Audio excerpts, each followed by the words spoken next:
From a family of 7 siblings, I'm the only one that's deaf. Both my parents have passed on. My father was a big role model for me.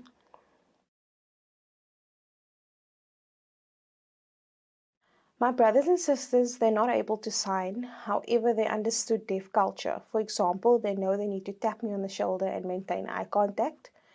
Growing up, I learned how to be confident and independent.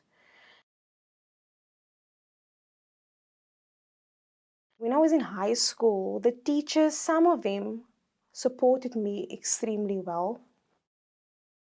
Growing up deaf in the hearing world and in the deaf world was different.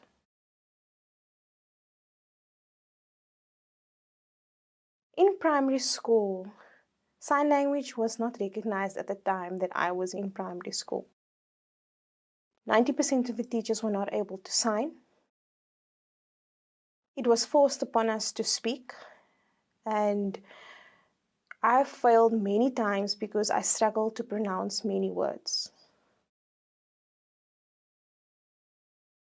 With subjects itself, I only passed because of visual aspects. For example, maths was easy for me because I worked with numbers, but not spoken languages. I struggled a lot with English as well. For example, pronouncing words that were not easy to identify, also with no picture to explain what the word was about. Writing problems had to be resolved, and it was resolved by educational outings. Then it became easier for me to write essays and stories based on what I saw about real life experiences. Having that opportunity to go out and learn and match that to what I learned in class. With a hearing aid, I obtained mine from the age of 2, and up until today I still use hearing aids. I started out at an oral school to improve my speech. At the age of 7, I was then moved to a deaf school, and that's where I learned sign language. Growing up, I've been using hearing aids. If my hearing aids battery goes flat, I feel very unbalanced. Prior to these hearing aids, I had the hearing aids with the mechanism at the back of my ear. At the moment, I use very tiny ones that just fit into my ear. It depends on the person as well. Not everyone prefers the similar style. So I've been for the past 35 years using different hearing aids. However, it doesn't give me full accessibility. I get full accessibility using sign language. Hearing aids are not enough for me to have full access to communication. For example, if I'm in a conference, the hearing aid won't assist me. I would need a sign language accessibility, and that will make it much easier for me to understand what is being discussed. I started learning sign language at the age of 7 at the deaf school. It was a big difference for me compared to the other children, because children that I encountered, they taught me signs, and it made me very excited for tea breaks and lunch breaks, etc., because I would interact with them, and that's how I internalized the language. It's very important that you meet deaf role models as well, because as a deaf child, they need to see people that are adults and that have gone through life but are also deaf and have access to that visual language. Prior to signing fluently in SASL, I used total communication, which was speaking and signing at the same time. I improved that through signing music. When I completed university, I then realized that I've been using total communication, and that's the completely wrong structure. After I then learned the correct structure of South African Sign Language, and that was through socializing with the deaf community, getting involved in many gatherings with the deaf community. right now, I'm able to use many different sign languages, international sign languages, deaf-blind tactile sign language, I'm able to do. When I was in school, we focused a lot on integration, for example, with the hearing schools. I wanted to have the same homework that the hearing schools had as well because I was open to learning much more. We wanted the same kind of exams as well. Specifically in high school, the focus became much more serious because we had to finish the curriculum and there was a lot of deadlines we had to meet. We had no choice in terms of choosing subjects, and that was the only limited thing that barriered me in terms of my career path. Because I always dreamed of becoming the first deaf doctor, I could not do so.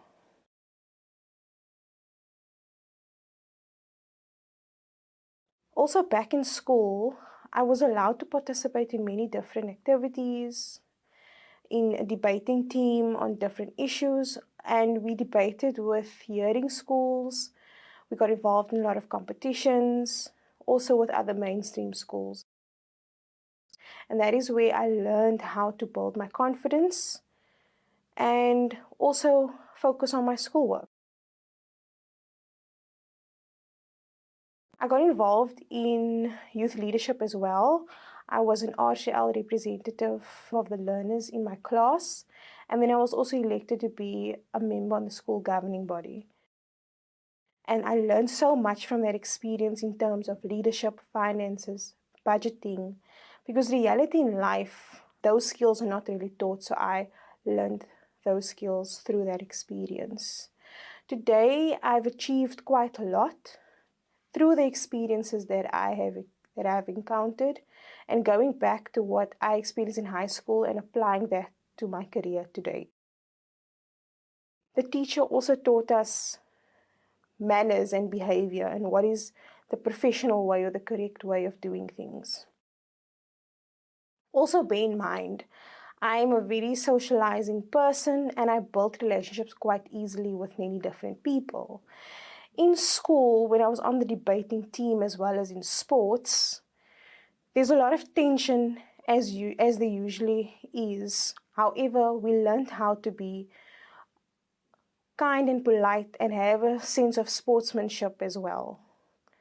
And we didn't feel like we were different to the other teams we competed against. There was no difference. When I completed university, I worked in an adult literacy campaign. At the campaign, we focused on assisting people that are deaf and had no reading or writing skills. They didn't have access to schools, or they left schools at an early age. And it was a literacy campaign. And through that campaign, I learned so many different things, sharing teaching methods and how to teach adults to read and write.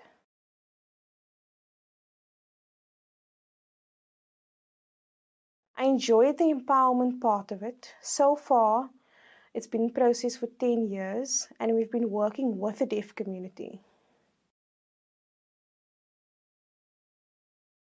It's quite sad also that today we still face a high rate of unemployment in the deaf community and a low level of education, which still continues and still faces many negative barriers because of negative writing skills and vulnerable barriers that are not able for them to access education.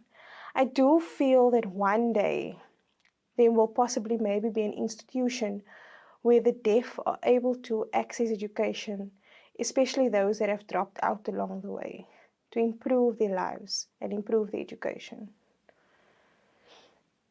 When I say negative, and what people mean by deaf having a bad future, that can only be overcome by both communities working together, and we need to make sure that there's accessibility for the deaf, that they get access to get good education, that they build a better understanding to improve on that.